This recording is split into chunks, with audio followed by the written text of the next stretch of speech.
Good morning, Year 6. Welcome to another Oliver Twist, Chapter 13. Here we go. It's in which Monks lays hands on something not belonging to him. Mr. Bumble began to think he had made a mistake. Where was his tricorn hat now, or his staff of office? A Paris beadle cuts a fine figure with a hat and cane, but a master of the workhouse. In this new line of work, Mr. Bumble was no longer so dignified, so imposing, so awe-inspiring. I sold myself for 30 teaspoons, he thought. I did. And as for marriage, are you sitting there still? Demanded Mrs. Corney. Now, Mrs. Bumble, of course. Mr. Bumble decided to assert himself. I am thinking, he said quite forcefully, with half a brain. Nonsense. Stir yourself, you idle lumlock. Get out of here and stop making the place untidy. Yes, romance had cooled considerably since that raw winter night when he had proposed to the workhouse matron. I shall move when I'm good and ready, said Bumble. A man is master in his own house, I hope. And that Mrs. Bumble burst into tears of rage. Mr. Bumble, determined to stand firm, said, Cry all you wish, madam. My soul is waterproof. Unfortunately, Mr. Bumble, far from showing wifely obedience, began slapping his head, punching his ears and pulling his hair. Mr. Bumble was obliged to run. Along every passageway he had to suffer the grinds and jibes of the lady and their laughter behind his back. Mr. Bumble was henpecked, and for such a man there was no remedy in the world, except the pub. He did not drink alone, however. A man sat down opposite him, a young man, but with an oddly colourless, twisted face and glaring eyes. Bumble the beadle, he asked. I was, sir. I was until lately. Now I'm warden of the workhouse, and, to my misfortune, Mrs. Bumble is the matron. In that case, you both remember a boy called Oliver Twist. Once the boy's name was mentioned, Bumble would gladly have talked at length about the sinful, vicious, wicked Oliver Twist.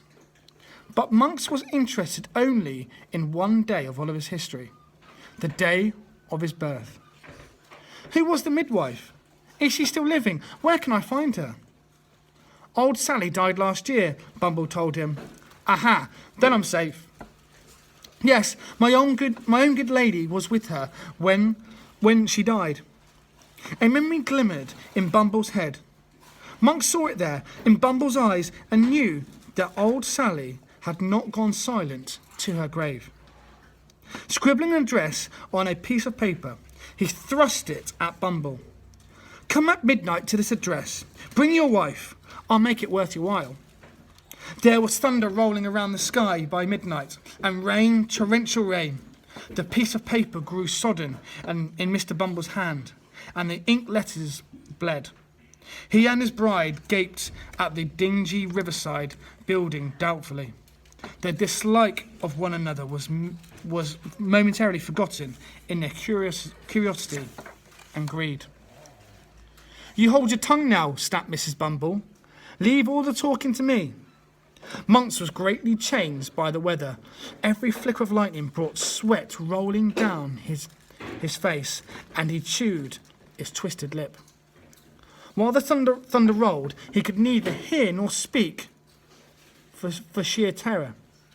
By the light of a single lantern, the three sat around a small table, their heads almost touching. Well, say what you know, demanded Monks. First say what you are paying, said Mrs. Bumble, uncowed even by Monks. £20 if your information is worth having. Make it 25 and you may judge me for yourself. Coins clinked on the table. Their shine dulled in the gloom.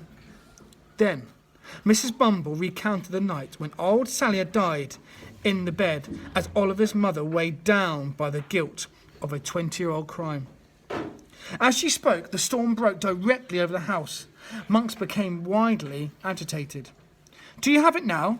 Did you take it from her? Did you bring it here? He was almost choking on his own fear. The workhouse matron drew out a parcel no bigger than a pocket watch and laid it on the table. Monks fell on it with both hands, and with a cry of, "I have it," clutched to him the only proof in the world of Oliver's identity. That's the end of chapter 13. I'll read chapter 14 next, which is in which Nancy keeps her promise. Okay, thanks for listening. Take care. Bye.